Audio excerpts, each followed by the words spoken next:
you were kind of the spokesperson at Birmingham City with a lot of weight on your shoulders, and I presume from the fans and everyone else associated with the club and the media, etc. How was that in terms of maybe you mentally? Extremely tough. I think it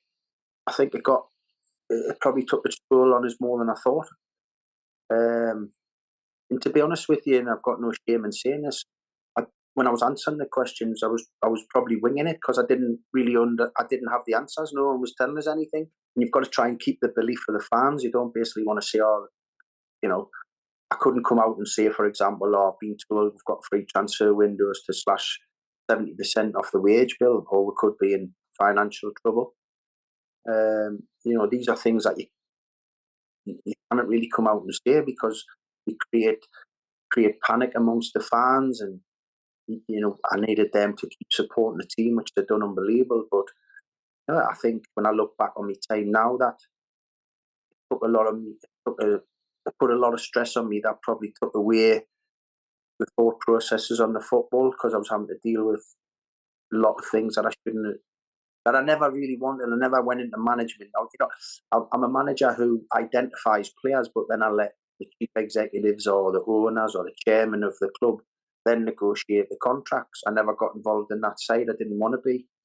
I just wanted to identify the players I wanted. But towards, obviously, when I was working under those, regulations at Birmingham, I was having to try and help and advise the people behind the scenes on what would be the best way forward in terms of salary or length of contract. So I was getting into areas that didn't really want to be in, and I shouldn't have been. But I knew that if I didn't do it, it wouldn't have been possible for us to get the players that we did, under those circumstances. Do you think, looking back maybe on that experience, you maybe would have delegated someone that role? Because I remember Dan Burn specifically, he was on loan, wasn't he?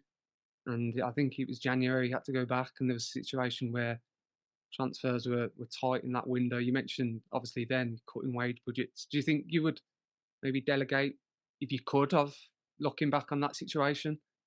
Delegated. Listen, my staff at the time: Terry McDermott, Derek Fazagli, Steve Watson, Richard Beale, John Vaughan, Malcolm Crosby. They all give us great help.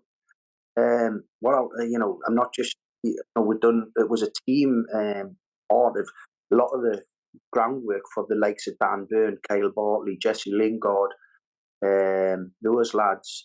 That groundwork was done behind the scenes by probably other members of staff, and informing me these players could be available, then going to watch them. I remember going to the League One playoff final at Wembley with my son to go and watch Dan Byrne. And then decided that he was a player I'd earmarked that we'd go for. Watched Jesse Lingard on numerous occasions for Manchester United.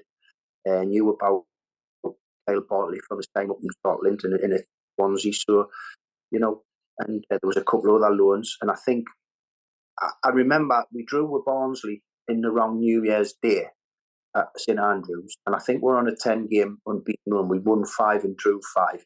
We're just outside the playoffs.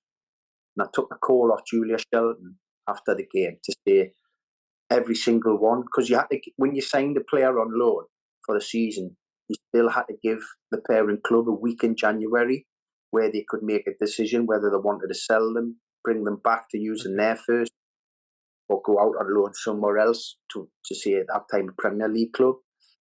And all those players got recalled on the same night, I remember. And I had like a couple of days to try and get another 5 loan players in. We've done that, but they didn't have the same impact. We got Rusnak and Hughes from Man City.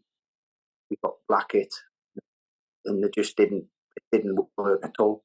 And we slumped down the league. I've got no doubt if we had kept Byrne, Bartley, Lingard, we would have been definitely challenging, even though we're up against it, challenging to get in the playoffs. Not saying we would have got in them, but we were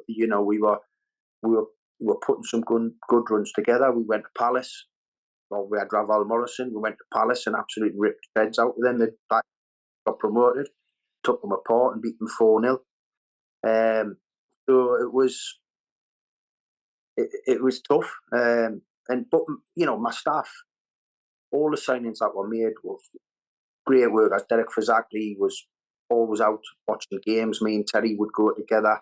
Terry McDermott, Malcolm was extremely hard, and the other lads would always be out and about at games, not just Birmingham area, London. But we did delegate, but it was more than just delegation in terms of it had gone beyond football. I was then having to talk about the finance, whereas any normal football club, you do a press conference, you talk about your football side of it. And if they want to know anything about the sale of a club or any potential investors or the transfer embargoes, are they up? Um, you know, can we sign players, etc. What was it? What was the rules? Um, so this was a new area for me. I'd never been in this, Yeah. and but one of the embargoes was that I had to sell a player before I could bring one in. That player I was bringing in had to be on less salary than the one that was going out and stuff like that. So I, it was I couldn't have really delegated more in terms of that. I think it was just the fact that every time there was a press conference or any media conversation, it was coming up in the conversation. And obviously, when you're working like that, you do worry because that famous game at Bolton when we stayed up. My biggest fear about all that was one, the fans seeing their club go to League One, but the repercussions if the club had got relegated was usually the first people to lose their jobs or the people in the offices and behind the scenes who are on probably the lowest wages at the club, but they're the first ones to get hit with losing their job when a club goes down and there has to be cost cutting. And what you usually find is these people in the offices at football clubs, wherever you go, they're really big fans of those football clubs. So that was my biggest concern, my biggest worry going into that Bolton game was one, the fans, the loyalty they showed, but two, if the worst had come to the worst, was great people were going to lose their jobs and people who were Birmingham through and through and loved working for the club. They would probably be the first people to be hit when the cost cutting happened, and thankfully that wasn't the case. Were you frustrated at the owners? Did Obviously, I get the sense you're quite a people person in terms of what you said there, in terms of the hierarchy of a football club and wanting to protect those at the bottom. I could sense, I could imagine there's a sense of anger and frustration to those above because you're working towards a goal, your reputation's on the line as well, and you want Frustration, to do well. frustration because I knew the infrastructure, the club, and the fans deserved to be better and get better than what was happening at the time. Um, you know, um, and when you're dealing with like an overseas, I'm not putting every overseas ownership group in this bracket, but what I'm saying is, at that time, the ownership group at our club were just desperate for names. They weren't. They didn't understand. Sometimes you didn't have to be a big superstar name to become a really good footballer. Right. So I'll give you an example, but I won't name any of the names of the clubs involved. There was a young player who was coming out of a League Two club to go and sign for a Premier League club, and that Premier League club I had a great relationship with the manager, Malcolm Crosby. My chief scout had a great relationship with their chief scout as well. And this Premier League club was signing this League Two player, but they just felt he probably wasn't ready for the Premier League, but he was certainly ready to play in the Champ.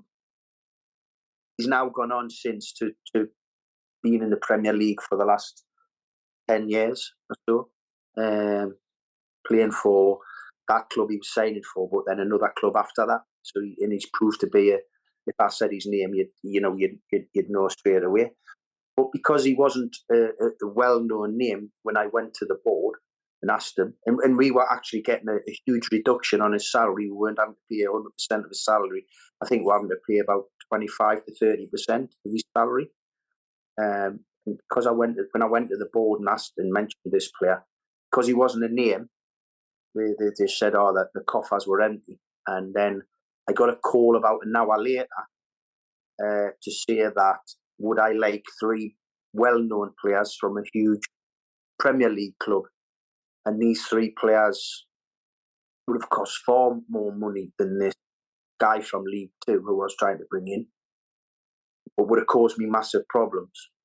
One, being a terrific player, but had been bogged down in the last year to 18 months with injury problems, but had been a brilliant player, but would have cost a lot of money, even if we're playing a percentage. The other one, I already had a young player in his position, and the young player was always going to start. So this player would have come in and not started. So there you've got a predicament where you're bringing a high-profile player in, he probably wouldn't have started. In the third one, I didn't rate, but the combined money was far superior to the money that I wanted to bring this unknown player in. And an hour later, mysteriously, they found the finances to go for these three players, but thankfully, I didn't allow it.